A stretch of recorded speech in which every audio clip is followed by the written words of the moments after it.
If you want to know how to get your team to perform at the highest level by putting in the least amount of effort personally, individually as a business leader, then you must watch this video. Now, the number one challenge I think most businesses face is people management, team management. How do you get your people to be accountable? How do you get them to take responsibility? How do you get them to take ownership in the business? How do you get them to run the business for you on a day-to-day basis so that you can give the business direction, so that you can grow the business? This is especially common in owner-driven businesses. They struggle very hard to transition from owner-driven to team-driven or management-driven. I've seen it, I've lived it, and now I help my clients with it. So if you cannot get your people to perform, your business is going to drain you every single day. It's going to take the best of your time, energy, and focus, and it's going to need more and more and more. It's never ending. So it's very important for you as a business owner to actually get a high-performing team and to unlock the performance of your existing team, because it's only with their help that you can actually grow the business to the heights that you truly want to. It's only with their help that the business can achieve the heights that it truly is meant to. And if you don't actually work on this, if you don't get your team to perform the way you need them to, if you don't get them to take ownership, responsibility, you don't get them to take accountability in the business, then your frustration, your anger, everything is just going to get the best of you every single day.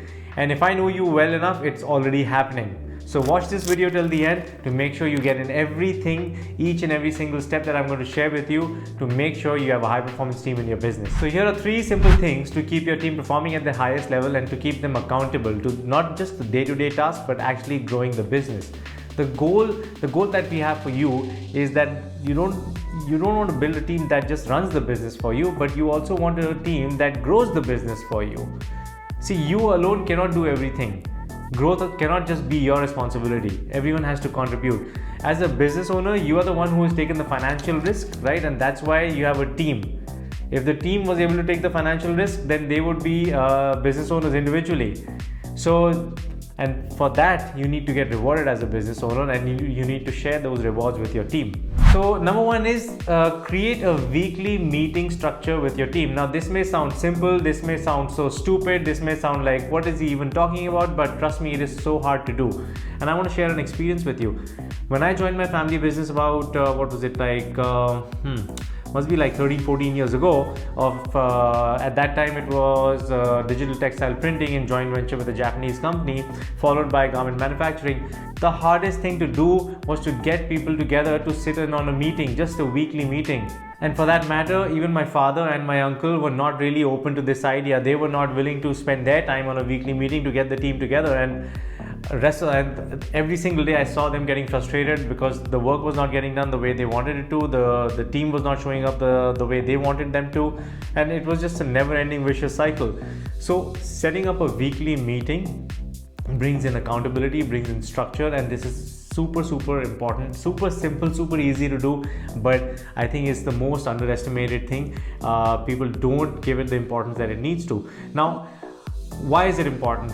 Well, number 1 thing is that first of all, it's about creating a habit. And the habit that we are trying to create is not just of a weekly meeting, but the habit that people can communicate with each other openly, that people can bring transparency to the table, that people understand each other's communication language. The biggest challenge I see in teams is that everybody is holding on to their ideas very strongly, but they are not open to other people's ideas. They are not open to their ideas because they just don't understand their communication language. So when your team sits together, they are in an atmosphere, they are in a position where they can communicate openly with each other, they can express their views, they can express their disappointments, they can express something that worked really well. So it's about creating a habit of communicating together, and what that does is it creates a habit of working together. And that's the basic foundational fundamental level thing that needs to happen in your business with your team. They need to create a habit. They need to understand that they need to sit together and work with each other. They need to communicate with each other openly, transparently. This is a forum which is professional in nature. It's not a personal forum, right? What do I mean by that? A lot of times, like when feedback comes in, or people take it personally, or when somebody's in the hot seat, somebody has made a mistake or something went wrong, then they take it personally. What we have to do is make it professional. Well, things do go wrong all the time, right? It's at that time where the team needs to come in and support that individual, that particular department, rather than just doing the age-old blame game. So the key thing over here is to create a habit. Have a weekly meeting which creates a habit of communicating with one another, which creates the habit of working with one another, because you have a better understanding of each other. I cannot stress how important this is and how overlooked this aspect is. A weekly meeting is by far the biggest thing that you can do, and I've experienced it myself. I created something called the accountability circle in my garment manufacturing factory, where we had over 550 people. Every week on Wednesday at 10 a.m. we had an all hands meeting. Everyone used to get together and we used to walk through every single order that was being processed in the factory, or it was in the pipeline, right? Whatever stage every order was, we made sure we discussed all aspects of it, right? And all the key stakeholders, internal stakeholders of the business, were present in that meeting, right? So what that did is, now it took a long time obviously to establish it, to stabilize it, to make sure that the habit is created, but once that happened, we nearly abolished blame game. We nearly eradicated communication gaps, right? We pretty much had it down to a rhythm and a system where everyone was aware of everything, and nobody had the opportunity to say that I was not aware of something, or I was not aware of what needs to happen next. Everyone was on the same page, and that was key for us, and that's what led to us doing a 3x in our production capacity in 8 short months. For a brand new factory, by the way. So a tremendous achievement according to me, by any standard. So the last thing I want to say about this weekly meeting is that, once you have this established, everyone begins to understand each other better. Everyone begins to work well with each other, and the key thing over here is everyone understands that it takes all of them to produce a single result. For example, in my garment factory, everybody understood that doesn't matter if they are directly working on the machines to stitch the garments or not, but all of them come together to produce every single garment, right? So it aligns everyone beautifully and brings them together, right? Your job as a business leader in all of this is to just facilitate the meeting, hold everyone accountable, make sure everyone shows up for the meeting, and let them run the show. You don't need to do the talking over there, right? Let them run the show. They know everything that needs to be done. It's just that you have taken the role of the only one being responsible, or the only one being accountable. Let them lead, let them find the way. If there's any big problems, or if you see any big issues, guide them, correct them, right? Coach them, train them, be a true leader, let them shine. You're already shining because it's your business. Let them shine. Now, next thing is that to get your team to perform at the highest level is create simple and easy to follow systems for them to do their daily work. Now, trust me, I know this is super hard. It's not easy. Every business has some sort of a custom element to it, but largely a system is a set of instructions that helps them do their job effortlessly in an easy manner, where they don't deviate from the standard way of doing things in your business, from the standard way of doing things and the expectations that your customers have, right? Once again, it's hard to do. It's not easy. Systems can be frustrating. You creating them can be quite easy, quite simple, can be done fast, but implementing them, living a life by systems and running a business by systems is a tough journey.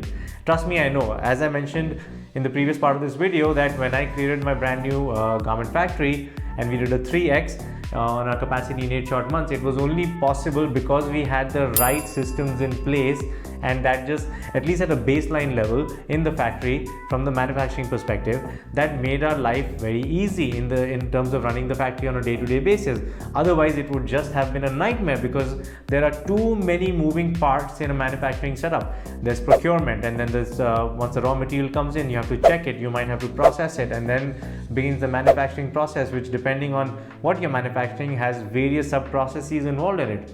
So building systems, creating systems for your team to follow is just sets you up for freedom. Not only that, at the end of the day, you will have a scalable business, because remember, why do we want the team to perform? Why do we want them to take accountability? Not so that, one of the things is so that obviously your stress and pressure as a business owner crashes down significantly, and you have more time and more freedom to do what you want in your business and outside of your business. But within your business, we want you to work on your business, and that means giving it direction and growing it to the next level, right? So very important to have systems in place, right? Very important to create them. Now start step by step, pick easy things, pick the low-hanging fruits, and where you know that the system will be can be created easily, implemented easily, and results can be witnessed easily by your team, because the biggest resistance is also going to come by them, because when you start introducing systems, it comes across as extra work to them. So for them to be able to get convinced that it's not extra work, it actually will reduce their work over a certain period of time. Once the systems are firing, will take they'll need to see results, and it will also take a lot of conviction from you. You will need to consistently sell the idea to them. But trust me, it frees up a lot of time for not just you, for your team, and it will impact the customer experience being offered by your business right now. It will actually transform it, because the customers will start getting things on time. They will see improvement in communication when you actually start running your business by systems, right? So it's an indirect bonus and a big reason why you should consider it. And I also want to share with you what happens when you're not running by systems. And I've seen it, right? Again, in my family business, what happens is then people are just using their past experiences to do their job. And that means, let's say if you have a people of in our factory, like it was very typical, key stakeholders were around 15 or 10 to 15 people. So if you have 10 to 15 people who are the key internal stakeholders who are managing, let's say 500, 600, 700 people, and those 10 to 15 people are just running on their past experiences, so that means we have 15 different experiences being used and going in 15 different directions. There is no standard way of doing things, right? And this is super important, because this is where the disconnect happens. So when you create systems, everyone is following the standard established by your organization. Everybody is following the standard that by which your customer expects things to be done. And it's super important. Otherwise, it's just a haphazard show. It's a mess. It's going in all directions possible. And that's where frustration begins to come in. That's where anger comes in. That's where companies get stuck. Organizations are not able to go to the next level because they just don't have the right people running the show with the right system. Now next, this is the most important but also the most overlooked part: training, coaching, mentoring. It is so important for an organization to have this in their DNA, especially in 2022 and beyond, that I just cannot stress on it enough, right? As one of my coaches told me a long time ago, Nikhil, the cost of not training is way greater than the cost of training. And what he was trying to tell me is that, yes, I understand that when you train someone, it might cost you. You might have to invest money into it. You might have to create a training cell, which will be a cost center in your business. But you would rather incur that cost, because that by incurring this cost, when you train people, you can confidently say that they are going to do their work in a certain way, the way you expect it to be done, and the mistakes that they do will be reduced. The time they take to do the work will be reduced. So you're looking at them being more efficient and increasing the efficacy as well, right? And that's definitely a way better trade-off than just putting an untrained employee onto the shop floor in your facility, or into the mix, into the workforce, and then having to deal with the mistakes they make, or training them on the job. It makes things slower and is frustrating as well. Now, whether you like it or not, even the most senior person in your organization needs training. Now, I remember one particular incident with my father when we were returning home after a long and tough, hard day at the factory, and our senior most person, our head of operations, had made a mistake. Right? It was a silly mistake. Shouldn't have happened. Someone at his level should have caught it, but here we are. It did happen, right? And he was a star performer, by the way. He was a great person on the team. And my father was so upset. And he, one of the key things he said is that, we are paying him so much. We are paying him X, Y, Z, and he shouldn't be the one that making these mistakes. He should be the one catching these mistakes and all those things. And my father was fundamentally right? But what he forgot is that he was not making these mistakes daily, right? This was a one-off. It truly was a one-off, and that's when there was an opportunity for us to coach him, mentor him, guide him. And this is what I presented to my father. And you can imagine that how shocked he was, how angry he got at that moment. I mean, it was like a big outburst in the car, and then we basically there was like a civil war situation. We didn't talk to each other for the rest of the journey home, because he just simply couldn't accept the idea that I presented to him, that listen, okay, fine, he's messed up, but let's take this time, let's take this opportunity to train him, guide him, coach him, to figure out what went wrong, how can we control it with systems, to understand his situation, right? That's the only thing you got to do. Because if you have the right person that you can trust, that is responsible, that's taking ownership, right, and this was being done by all these things and a lot more, these are the values that person brought in our team, our head of operations, then yes, human errors will happen, and how you deal with those human errors is going to define your leadership and define where your business ends up. All right. So super important, training, coaching, mentoring, guiding, right? This is very important at any level in your organization, right? Train, retrain, right? So that people remain on track, so that people are following the standards that you have established in your organization, and so that people can use those standards to create a absolutely excellent world-class level customer experience, because customer experience will define whether your customers come back with you or not, whether they want to grow their business with you or not, and create sort of long-term partnerships with them. Now, training, coaching, mentoring, guidance is like it can happen at different levels, right? What I want to share with you is that I've noticed that most people know how to do their job pretty well. They are aware of what needs to happen, how it needs to happen, how to get it done. They have the technical know-how, but where they are lacking is on basic things. They lack time management skills. They lack basic organization skills. They lack communication skills, right? And these are things that we need to train them on.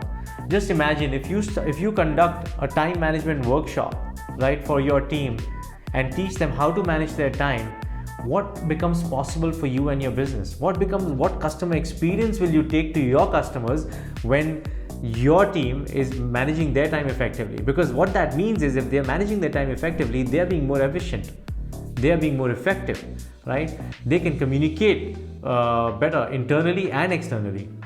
They can get things done on time. They can get things done before time. Other areas are like working with goals, having goal setting, or even just planning their work. This is another area where I've seen a lot of people, they don't have the skill set, right? And your job as an organization or the leader of the organization is to give them these tools, teach them all these things. Because if they are able to plan their work and execute and stick to the plan, even if they achieve 80% of their plan, that's a huge achievement. That's a tremendous goal that the organization would achieve through the individual's achievement. Now, this is something and this I know for a fact, right? This is not something natural for everyone to do. I mean, I struggle with it a lot of times. So it's hard to do, but these are the tools that we use to be able to do our work better. And more often than not, it's counterintuitive. You want the person to do the job that you hired them for really well, but to do their job, they need these tools: time management, organizing their physical and digital spaces, planning their work, setting their goals, monitoring their progress, debriefing their performance individually, debriefing their performance within a team, right? Sitting in a team environment, having that weekly habit, what I talked about, the first thing I talked about in this video, having the systems in place, monitoring the work by systems. So if you're serious about growing your business, if you're serious about taking it to the next level, if you're serious about, even if it's not about business growth, if your freedom is very important to you as a business owner, you want to be able to build your business and life the way you want to. You want the freedom to do what you want, when you want, how you want, with who you want, whenever you want, right? Then invest in your business, invest in mentoring, training, coaching, guiding your team, so that they may do a better job every single day, so that they are more efficient, they are more effective, so that can contribute to a great customer experience.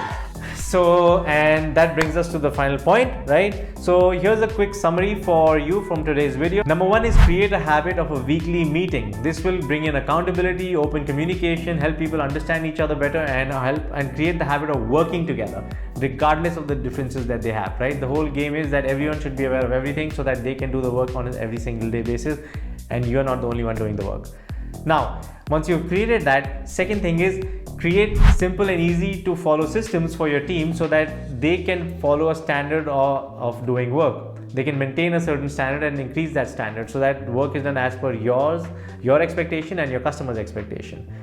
And the last is training, coaching, mentoring, guidance, right? Invest in your people, train them, guide them consistently, constantly, so that you can give them the tools they need to do their job better. And they may not be directly about the actual job they have to do, but everything around it. Like I said earlier, time management, organizing their digital and physical workspaces, planning their work, goal setting, analyzing their work, debriefing. These are the different things that come in to increase the efficiency and effectiveness of a person. So hope you found this video useful. Please comment below your biggest takeaway from this video. I would love to, I read all the comments. I would love to know what you liked in this video. If you didn't like something, then share that as well. And don't forget to hit the subscribe button. We are trying to grow our channel. We are trying to bring more value to you, and we want to keep producing these videos for you. So it really helps us when you hit the subscribe button. Gives us a lot of motivation, confidence, and admiration from your side that helps us keep going. So this is Nikhil from Bulletproof Teams, and I will see you in my next video. Cheers, bye bye.